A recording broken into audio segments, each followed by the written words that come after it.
What would you do if someone at work was helping themselves to your snacks and your ideas? That was exactly the situation I found myself in. I'm Parker, 35 years old, working as a marketing exec, and I always thought I had a pretty good handle on my professional life until I discovered that someone in the office was not only stealing my snacks but also claiming credit for my hard work. But this time, I wasn't about to let it slide. Oh no, things were about to get interesting.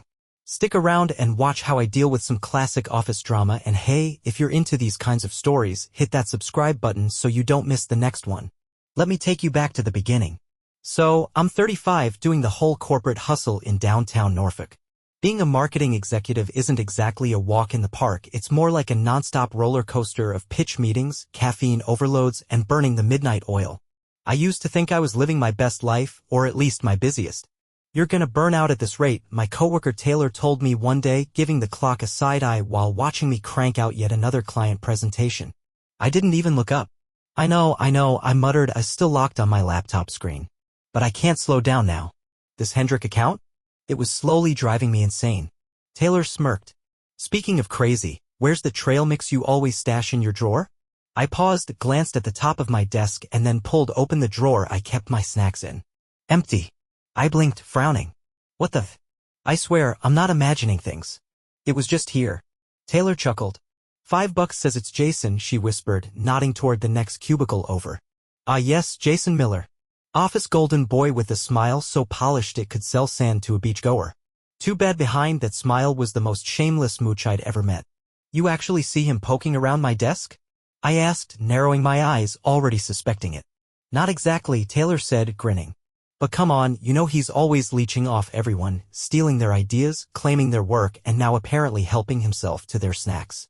She leaned back, clearly amused by the whole thing. I sighed, rubbing my forehead.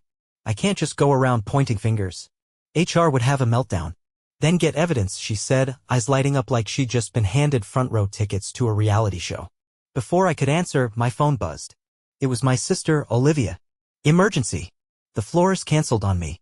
Her voice was pure panic. Just what I needed, wedding chaos on top of everything else. Take a breath, Liv. We'll sort it out, I said, trying to calm her down even though I could feel the stress piling up like unread emails. After hanging up, I slumped into my chair, staring at the ever-growing mountain that was my to-do list. That's when Jason swaggered over, all grins and charm like he didn't have a care in the world. Ladies, he said with that cocky little tilt to his voice. Working hard or hardly working? I forced a smile, resisting the urge to roll my eyes. What do you need, Jason? Just wondering if you've got the Morton account projections ready. We've got a team meeting in 10.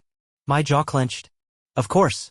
He was supposed to do his share, but here he was, once again hoping I'd bail him out. But I stayed cool. Sure thing. I'll shoot them over, I said, trying not to grit my teeth too hard. As he walked off, Taylor leaned in. See? Total freeloader. I just groaned, rubbing my temples again. Office life, man. Between wedding drama, snack thieves, and coworkers like Jason, peace was a luxury.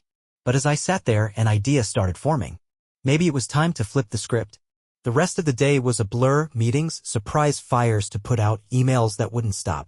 By the time I was packing up to leave, I noticed Jason hovering near my desk, eyes darting toward my drawer like a raccoon near a trash can. Night. Don't work too hard, he said, flashing that signature grin like he hadn't just been busted by my internal radar. I smiled back, fake but polite. Night, Jason. As soon as he was out of earshot, I turned to Taylor. Okay. Operation Snack Thief? Officially on. Her face lit up. Yes. Finally. We got to work on the plan, and honestly, I felt this odd mix of nerves and excitement. This wasn't just about snacks anymore. It was about standing up for myself. I had a feeling this little mission might shake things up more than I expected. The next morning, I walked into the office armed with a secret weapon, a fake lottery ticket tucked inside my lunch bag. If Jason was the thief, this would be bait he couldn't resist. Morning. You look suspiciously chipper, Taylor said as I passed her desk, one brow raised. Oh, you know, I replied, giving her a wink and patting my bag. Just feeling lucky. I settled in, double-checked the tiny hidden camera in my lapel pin, and waited. The trap was set. It didn't take long for Jason to appear, coffee in hand, that smug grin plastered on his face. Hey, he said smoothly. Got any of those amazing homemade cookies today? I smiled, playing it cool. Sorry, not today. But I do have a pretty killer lunch. He looked mildly disappointed, but I caught a flicker in his eyes. Hook. Line. Sinkers on the way. While I worked, I kept half an eye on my lunch bag and the other on the clock. Any moment now. Then my phone buzzed. It was Amber, my boss. Can you come to my office? My heart skipped a beat. What now? I stood up, took a deep breath, and headed her way. Amber was already at her desk, her usual no-nonsense expression in place. Whatever this was, it was serious. Close the door behind you, Amber said, her tone unreadable. I sat down slowly, palms a little clammy. My gut twisted. Everything okay, Amber? She nodded, but her face was serious. We're considering someone to lead the new digital marketing division. I blinked, trying to keep my cool. Your name is on that list. I almost choked. Wait, seriously? That's incredible. Amber raised a hand to stop me. Don't pop the champagne yet. Jason's being considered as well. Of course he is. Because the universe just loves a plot twist. I bit back the groan rising in my throat. We'll be watching closely over the next few weeks. The final decision's going to come down to performance, she continued. And this stays between us. Understood, I said, nodding as my thoughts spun into overdrive. So now I wasn't just trying to catch the office snack thief, I was going head-to-head with Jason for a major promotion. Game on. As I left Amber's office, my focus shifted completely. That promotion wasn't just important, it was everything now. Walking back to my desk, I spotted Jason loitering a little too casually nearby, pretending to type something important. Yeah, sure, buddy. Time to kick my plan into gear. I grabbed my phone and launched into my best, urgent call, performance. Hello? Yes, this is Parker. Wait, what? Seriously? Okay, I'll be right there. I rushed out of the office, making sure to leave my lunch bag clearly visible on my desk. Then I circled around to the hallway, peeking just enough to watch the scene unfold. Jason glanced left, then right, eyes shifty. Real subtle.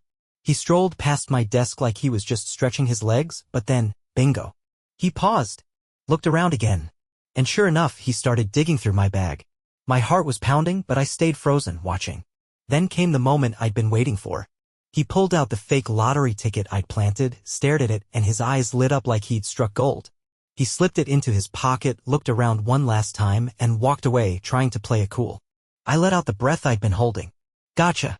Back at my desk, I acted like nothing happened. Taylor looked up, trying to read my face. Well, she whispered. I gave a small nod, grinning. It worked. The trap was working beautifully. For the rest of the day, I kept an eye on Jason. He was jittery, checking his phone constantly, tapping his foot like he had ants in his pants. And during our afternoon meeting, he couldn't focus to save his life. Earth to Jason, Kevin joked, waving a pen at him. You win the lottery or something? Jason let out a weak laugh, his face turning the color of a ripe tomato. What? No, just thinking about that big account. Sure you are, I thought, hiding a grin behind my notebook. He was unraveling. And the office rumor mill? It didn't waste any time. Later, Marilyn from accounting rushed over like she was delivering state secrets. Did you hear? She whispered, glancing over her shoulder. Word is, Parker's account might pull out. There could be layoffs. My stomach dropped. The Parker account was massive, losing it would be a disaster. Are you sure? I asked, my voice lower than usual. Finance is already talking, she said grimly. It's going to get messy. Great. Now not only was I dealing with a snack-stealing saboteur, but the whole office might be on the brink. By the time I was packing up, trying to calm my overworked brain, Jason strolled over looking like he just got off a roller coaster of adrenaline and ego. Crazy day, huh? He said, almost bouncing in place. Listen, I was thinking maybe we could grab a drink sometime, talk about the future. Big moves, big plans. I gave him my most professional smile. Appreciate it, but I've got a new project taking up all my time right now. Maybe another time. He nodded like I'd just agreed to dinner next week. Sure, no rush. We've got time. If only you knew, Jason. I felt a mix of nerves and satisfaction. The trap had been set, but now, with the promotion and the threat of layoffs hanging over us, everything felt twice as intense.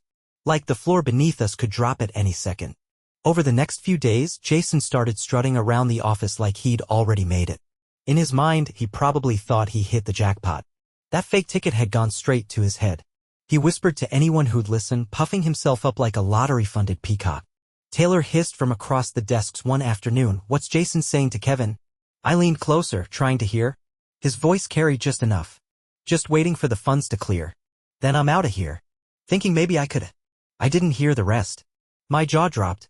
You've got to be kidding me, I muttered. He's planning dream vacations while the rest of us are biting our nails over job security? Taylor rolled her eyes. Also, have you noticed how his desk has been basically empty? Guy's barely been here. And that gave me an idea. I pulled up a blank email and quickly typed out a message to HR, an anonymous tip highlighting Jason's sudden pattern of absences. I didn't want to come across like I was on a personal vendetta, but someone needed to start paying attention to the freeloading. Later that afternoon, we had one last-ditch presentation, our shot to save the Parker account. The pressure in the room was thick enough to choke on. Jason stumbled in late, hair a mess, shirt untucked, clearly unprepared for what was supposed to be a make-or-break moment. "All right, Jason," Amber said, folding her arms. "Let's see what you've got." He shuffled through his notes like a college kid who forgot about a midterm. Yeah, so, the Parker account, right? We're going to increase engagement by." And just like that he trailed off. Lost. Blank. The clients looked at each other, eyebrows raised, not even trying to hide their concern. I knew I couldn't let this sink the ship. Not today. Not on my watch. "Maybe we should take a short break," I said smoothly, stepping in before the whole thing crashed and burned. "I have some additional materials that might interest everyone," I said, my voice calm but edged with steel. As the clients filtered out of the room for a break, I grabbed Jason by the arm. "What the hell, Jason? This is our biggest account. Are you even trying?" He smirked and shook me off like I was an annoying fly. "Relax. None of this matters anymore. I've got bigger fish to fry." I clenched my jaw furious, but there was no time to get into it. When we reconvened, I took over the presentation. I gave it everything I had: crisp slides, solid data, a clear roadmap for success. I spoke with confidence, with purpose. This wasn't just about salvaging a client anymore. It was about claiming what I'd earned. By the end, the clients were nodding, engaged, their doubt replaced with interest. Amber's expression thawed into something close to pride. "Excellent work," she said, loud enough for everyone to hear. Then she turned to Jason, her smile gone. "Jason, a word in my office." "Now." As they walked off, Kevin approached me, looking more sheepish than I'd ever seen him. "Hey, this is a little awkward," he began, rubbing the back of his neck, "but could I borrow $1,800? Jason said he'd pay me back double once that lottery thing clears." I just stared at him, speechless. "How much did you already give him?" I asked slowly. Kevin looked away, shifting uncomfortably. "About $2,000, but it's fine." He showed me the ticket and everything. I felt the color drain from my face. This was spiraling fast. Jason wasn't just fooling around anymore, he was pulling people under with him. Back at my desk, I dove into the Parker files to finish cleanup, and that's when I saw it. My work. My strategies. My words. All of it stamped with Jason's name like some kind of sick joke. I scrolled faster, a pit growing in my stomach. Email after email. Idea after idea. Every time I had shared a brainstorm or outlined a pitch, he'd quietly taken the credit. "This snake," I muttered. Fueled by rage, I started copying everything: emails, drafts, timestamps, into a separate folder. I wasn't going to let this slide. Just as I finished, the door burst open and Jason stormed in, panic etched across his face. He hissed, "I need a favor. Quick. I need to borrow some cash, it's an emergency." I crossed my arms, staring him down. "What kind of emergency?" He glanced over his shoulder, then leaned in like we were co-conspirators.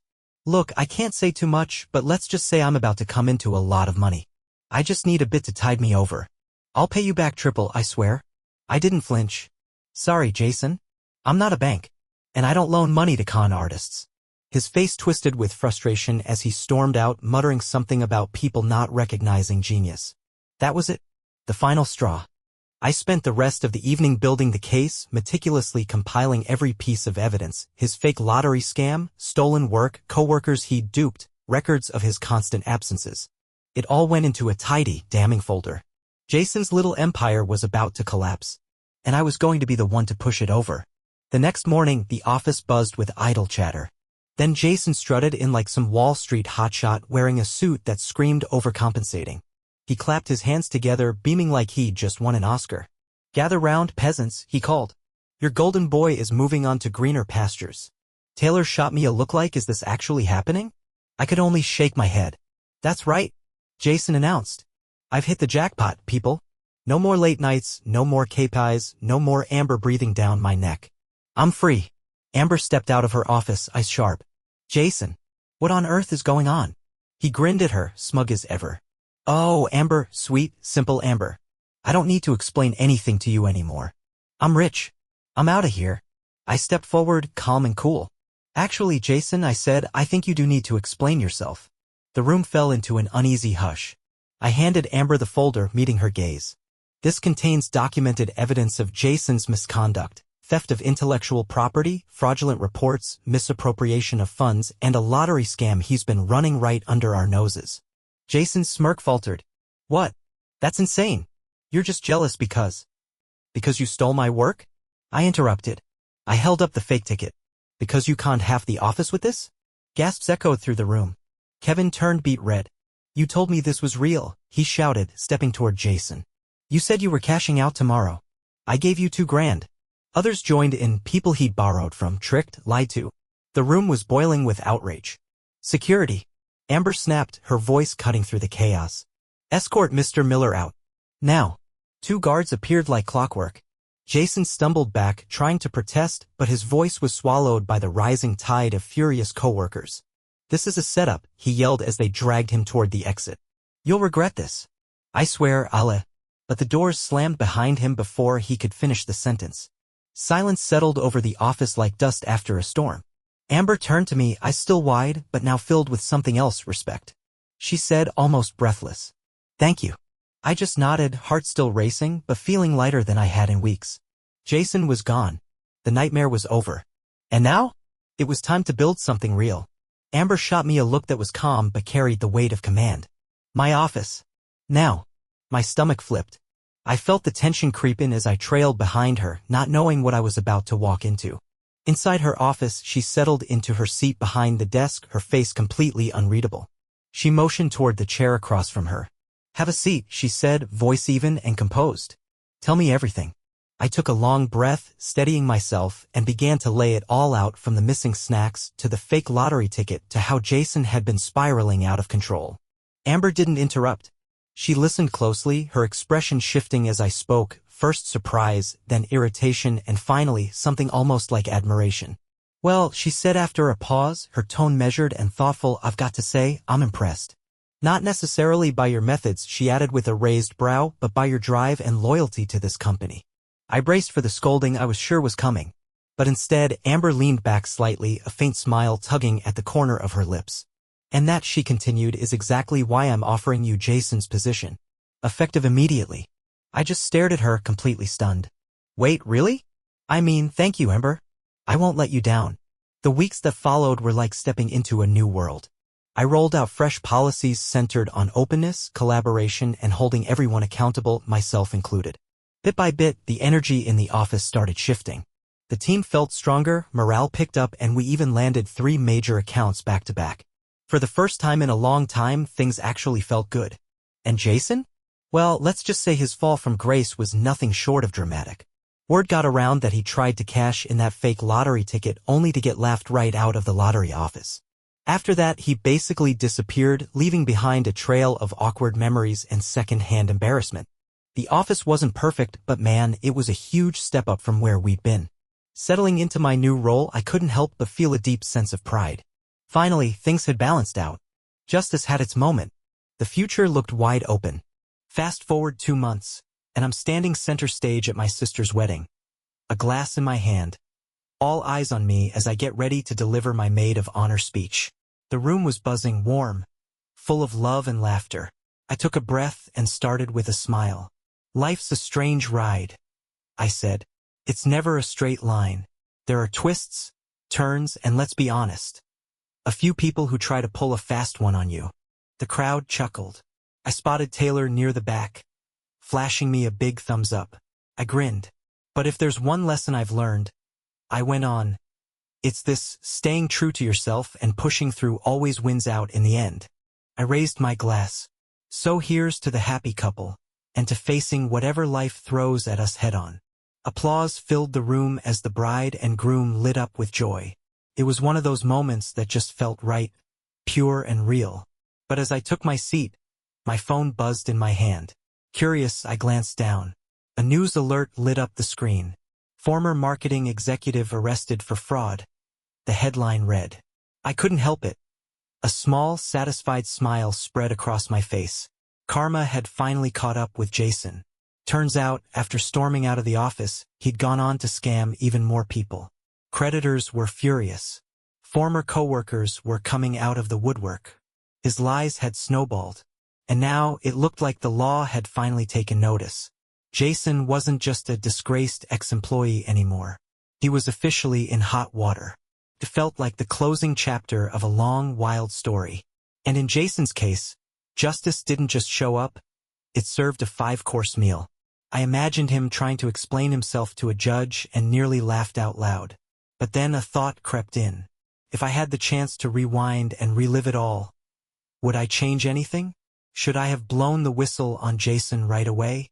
Or was it better that I let him sink himself? Did I do the right thing? Or did I blur some ethical lines? So I'll put the question to you, what would you have done in my place? Would you have called him out from the jump? Or let him trip over his own mess like I did? Drop your thoughts in the comments. I'd really love to hear your take on this office showdown. Oh, and before you go, if you enjoyed this wild ride of workplace drama and sweet justice, hit that like button and subscribe for more stories like this one.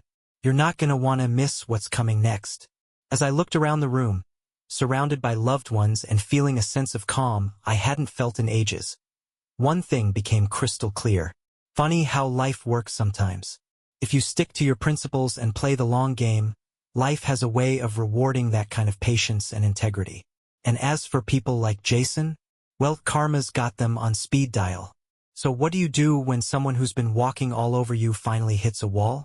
When you've kept your head down, put in the work, dealt with the games and the gaslighting, and then one day the truth finally catches up to them. Do you charge in and call them out yourself? Or do you sit back, let the lies unravel, and watch karma do its thing? See, S story was never just about some missing snacks in the break room. That was just the spark. What it really came down to was learning to recognize patterns, the small manipulations, the constant credit stealing, and the people who think they can climb to the top by stepping on everyone else. Jason thought he was untouchable. He took what he wanted, ideas, recognition, even people's trust, and assumed no one would notice. But she noticed, and she wasn't about to let it slide. Instead of turning a blind eye, she stepped up. She didn't just talk about integrity. She lived it. And in doing so, she proved something a lot of us forget. In the end, grit and honesty always outlast shortcuts and schemes. When brought Jason's lies into the light, it wasn't just about climbing the corporate ladder or settling some petty office score. It was about standing up for what's right. It was about reminding everyone that hard work still matters, and the people who actually do the work deserve the credit. Jason's fall wasn't just a hit to his resume, it hit him personally. And karma? She didn't hold back. But here's the real question. If you were in S' shoes, what would you have done? Would you have stepped in sooner? Gone toe-to-toe with Jason? Or would you have let him dig his own grave like she did? I want to hear your thoughts. Drop a comment and let's talk about it. And hey, if you got a kick out of this wild tale of workplace drama and poetic justice, make sure to like, subscribe, and stick around. There's plenty more where this came from.